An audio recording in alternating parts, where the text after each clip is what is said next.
This is the AWS Morning Brief Security Edition. AWS is fond of saying security is job zero. That means it's nobody in particular's job, which means it falls to the rest of us. Just the news you need to know, none of the fluff. Are you building cloud applications with a distributed team? Check out Teleport, an open-source identity-aware access proxy for cloud resources.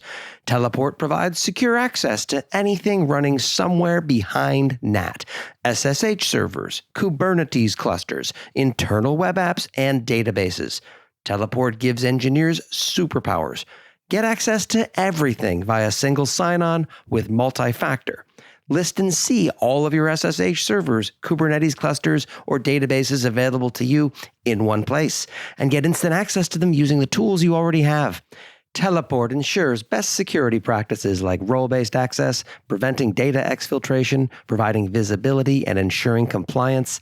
And best of all, Teleport is open source and a pleasure to use. Download Teleport at goteleport.com. That's goteleport.com. Well, we're certainly ending 2021 with a whirlwind in the security space. Log4j continues to haunt us, while AWS took not only an outage, but also a bit of a security blunder that they managed to turn into a messaging win. Listen on. But first, the community. A depressing review of 2021's cloud security breaches and vulnerabilities. Honestly, it seems like there are just so damn many ways for bad security to set the things we care about on fire. The takeaways are actionable, though. Stop using static, long-lived credentials, and start with the basics before you get fancy. Sennheiser scored itself an S3 Bucket Negligence Award, and of all the countries in the world in which to suffer a data breach, I've got to say that Germany is at the bottom of my list. They do not mess around with data protection there.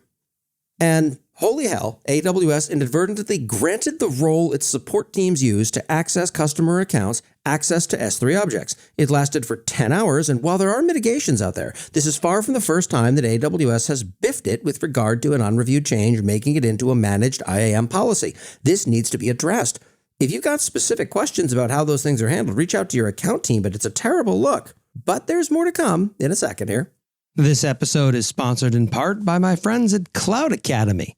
Something special just for you folks. If you missed their offer on Black Friday or Cyber Monday or whatever day of the week doing sales it is, good news. They've opened up their Black Friday promotion for a very limited time. Same deal. $100 off a yearly plan, $249 a year for the highest quality cloud and tech skills content.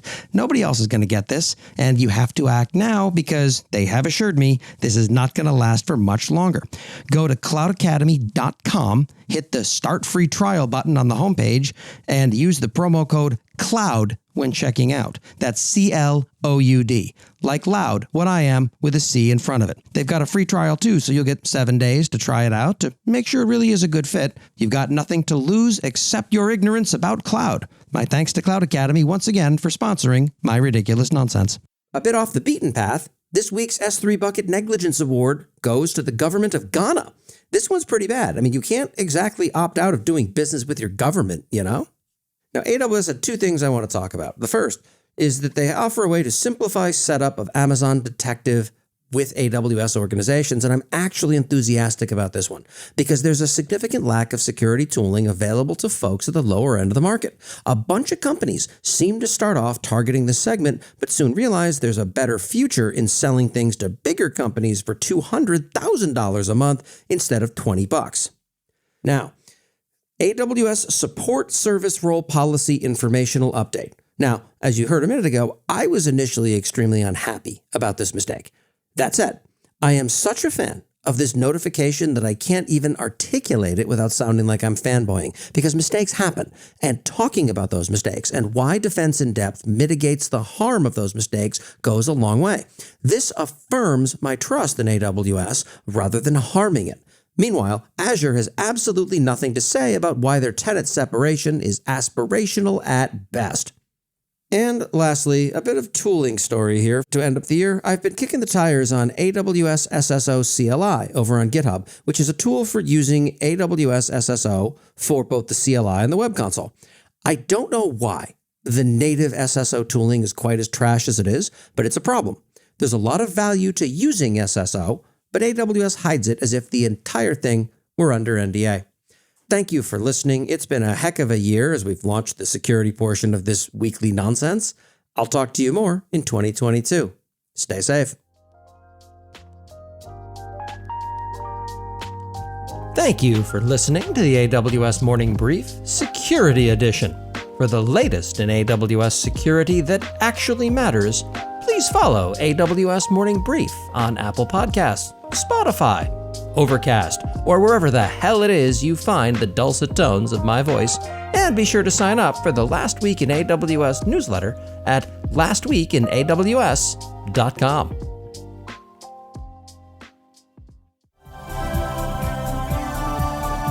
This has been a Humble Pod production. Stay humble.